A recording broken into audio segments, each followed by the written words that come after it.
Dawn breaks over the endless blue of the Pacific. 1944. Somewhere near the Mariana Islands.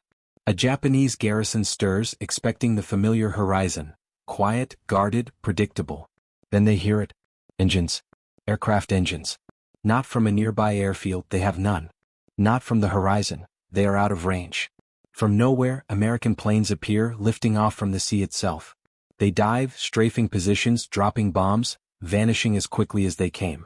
Confusion spreads among the defenders. How can the enemy strike with such speed with no land base in sight? Beneath the waves and hidden in calm lagoons, American engineers, the Seabees, have been building floating airfields. Structures that rise above the water like steel islands. Temporary, mobile, lethal.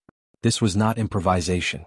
It was the product of industrial might, daring innovation, and the harsh necessity of war. For those garrisons, the sea had become a moving battlefield. For the Americans, the ocean had become a runway.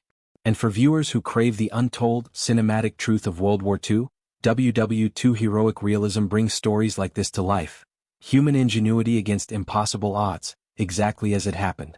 The story begins with the need, the challenge, and the audacity to create what the Japanese had never imagined, airfields that floated. By 1942, the Pacific War had exposed a harsh reality for the United States. The ocean was vast. Japanese garrisons were scattered across hundreds of islands, many of them fortified, many unreachable by traditional land-based air support. The distances involved were immense, often hundreds of miles from the nearest friendly base. Aircraft could not fly that far without refueling. Fighters and bombers were limited by range, leaving naval operations vulnerable and slow. Japanese defenders, meanwhile, felt secure. Remote islands became fortresses in their minds. Thick bunkers, coastal guns, and hidden airfields gave the illusion that they were beyond the reach of enemy attack. Intelligence reports confirmed that U.S. forces struggled to project air power over these isolated outposts. The assumption was simple. If there was no land airfield nearby, the island was safe from sustained air assault. The United States faced a brutal choice. Take islands one by one with costly amphibious assaults? Or find a way to bring the air to the enemy, bypassing geography altogether? Engineers from the U.S. Navy and Army saw a radical solution. They began designing modular platforms, floating runways, that could be assembled at sea. These structures would carry aircraft into range of enemy positions, providing temporary airfields where none had existed before. Speed, mobility, and surprise became the guiding principles. At the same time, industrial production was ramping up. Prefabricated steel, pontoon sections, and portable support facilities allowed rapid assembly. Crews trained for precision under pressure, often working in sweltering heat, facing storms, and dodging enemy patrols. Every bolt tightened, every platform launched, became part of a carefully orchestrated strategy to challenge Japanese assumptions about the safety of their outposts. The idea of floating airfields was audacious. Skeptics doubted stability, structural integrity, and the ability to sustain operations in open water. Yet necessity dictated innovation.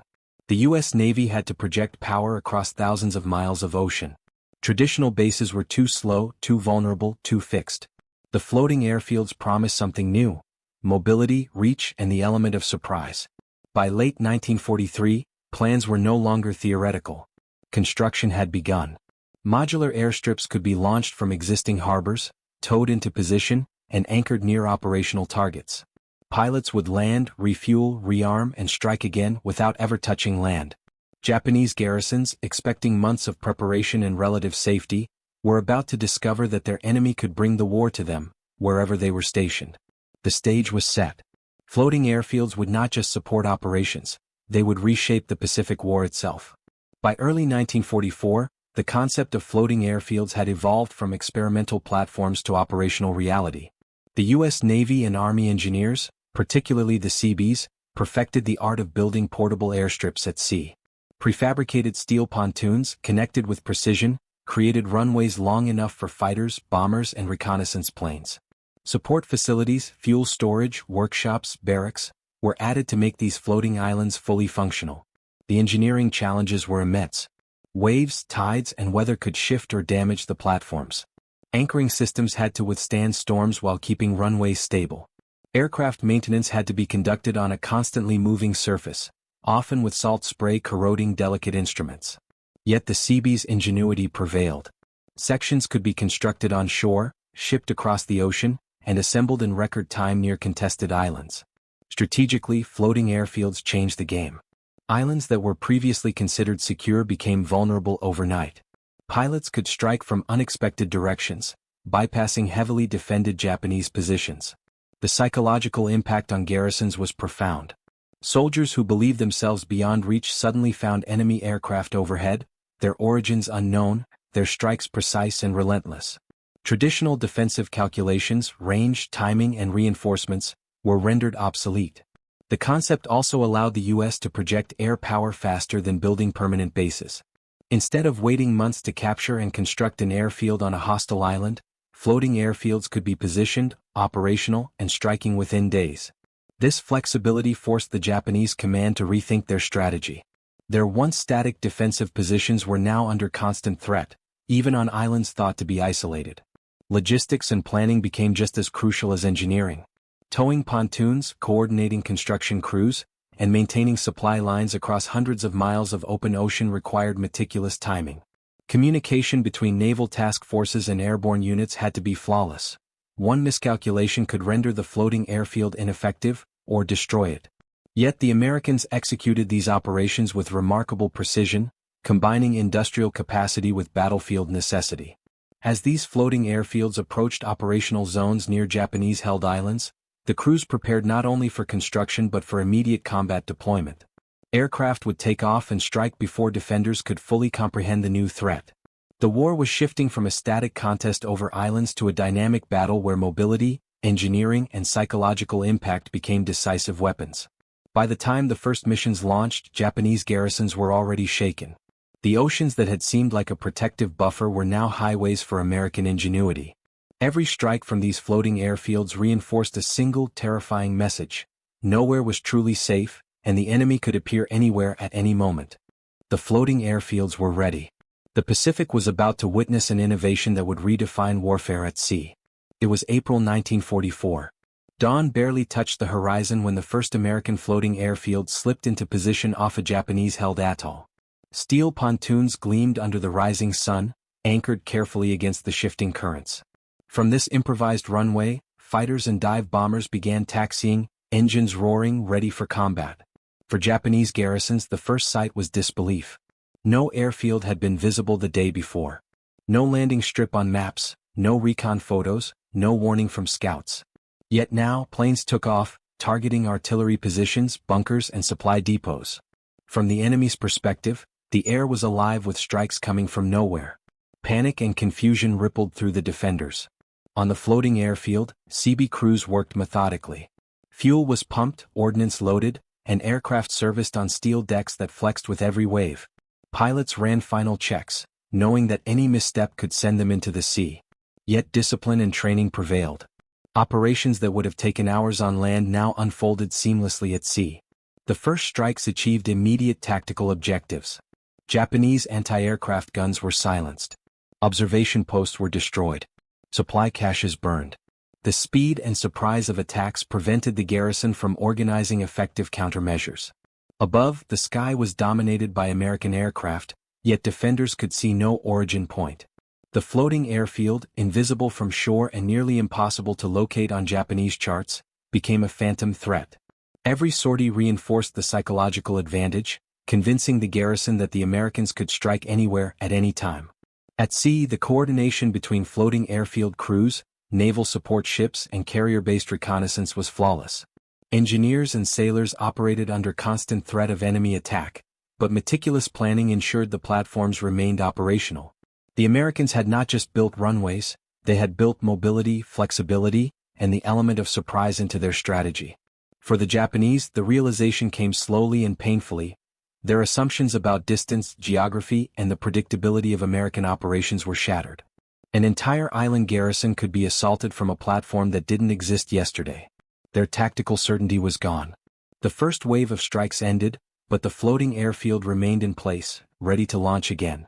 The stage was set for relentless pressure, continuous sorties, and an operational model that would repeat across the Pacific. The success of the initial mission was proof. Floating airfields were not just a novelty, they were a transformative weapon. By mid-morning, the floating airfield had fully demonstrated its power. Japanese garrisons scrambled anti-aircraft batteries, but the platforms were too far to target effectively, and the constant movement of the steel pontoons made precision attacks nearly impossible. American aircraft launched wave after wave of strikes, each sortie faster and more coordinated than the last. From the island, defenders struggled to track the origin of the attacks. Observation posts reported glimpses of planes appearing as if from nowhere, bombs falling from the sky without warning. Panic spread through command posts. Radio communications became frantic, often contradictory, as leaders tried to understand a threat that seemed to defy the very logic of warfare. On the floating airfield, Seabees and pilots operated with quiet precision. Fueling, arming, repairs, all were conducted on a surface that shifted with every swell. Engineers adjusted moorings, reinforced sections, and maintained the integrity of the runway while strikes continued relentlessly. Every successful sortie reinforced the psychological blow to the defenders. The enemy had mastered the ocean itself. By afternoon, the effects were unmistakable. Key artillery positions had been neutralized. Supply depots were destroyed. Morale among Japanese defenders collapsed. Even experienced officers admitted in later reports that the attacks came from nowhere and could not be predicted or countered effectively. The floating airfield had accomplished more than a tactical victory, it had shattered confidence. Japanese defensive doctrine, which relied on predictable approaches to air attacks, was rendered obsolete. A single engineering innovation, mobility at sea, had rewritten the rules of engagement. As the day ended, planes returned to the steel runways, crews worked tirelessly to prepare for the next sortie, and the ocean itself seemed to belong to the Americans. The garrison on the island faced a new reality. The war could now reach them wherever they were stationed and nowhere was safe. This decisive demonstration would echo across the Pacific. Subsequent operations would use floating airfields to strike multiple targets in succession, bypass heavily defended islands, and maintain relentless pressure on isolated Japanese forces. The stage was now set for the strategic and psychological consequences of this innovation to unfold. By mid-morning, the floating airfield had fully demonstrated its power. Japanese garrisons scrambled anti-aircraft batteries, but the platforms were too far to target effectively, and the constant movement of the steel pontoons made precision attacks nearly impossible. American aircraft launched wave after wave of strikes, each sortie faster and more coordinated than the last. From the island, defenders struggled to track the origin of the attacks. Observation posts reported glimpses of planes appearing as if from nowhere, bombs falling from the sky without warning. Panic spread through command posts. Radio communications became frantic, often contradictory, as leaders tried to understand a threat that seemed to defy the very logic of warfare.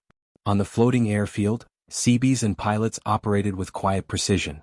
Fueling, arming, repairs, all were conducted on a surface that shifted with every swell. Engineers adjusted moorings, reinforced sections, and maintained the integrity of the runway while strikes continued relentlessly. Every successful sortie reinforced the psychological blow to the defenders. The enemy had mastered the ocean itself. By afternoon, the effects were unmistakable. Key artillery positions had been neutralized. Supply depots were destroyed. Morale among Japanese defenders collapsed. Even experienced officers admitted in later reports that the attacks came from nowhere and could not be predicted or countered effectively.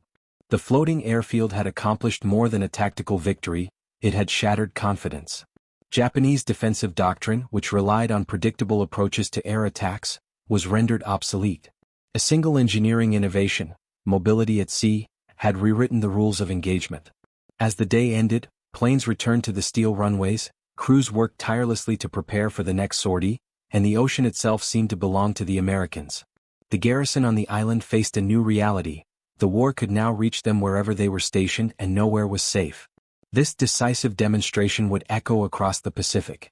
Subsequent operations would use floating airfields to strike multiple targets in succession, bypass heavily defended islands, and maintain relentless pressure on isolated Japanese forces. The stage was now set for the strategic and psychological consequences of this innovation to unfold. In the months following the initial deployment, floating airfields became a core component of the U.S. Pacific strategy. They allowed commanders to bypass heavily fortified islands, striking at targets previously thought unreachable. By projecting air power from the sea, American forces could isolate enemy garrisons, cut supply lines, and soften defenses ahead of amphibious assaults. Japanese commanders were forced into reactive measures. Patrol patterns changed, radar installations were upgraded, and anti-aircraft defenses were concentrated in areas now within striking distance of floating platforms.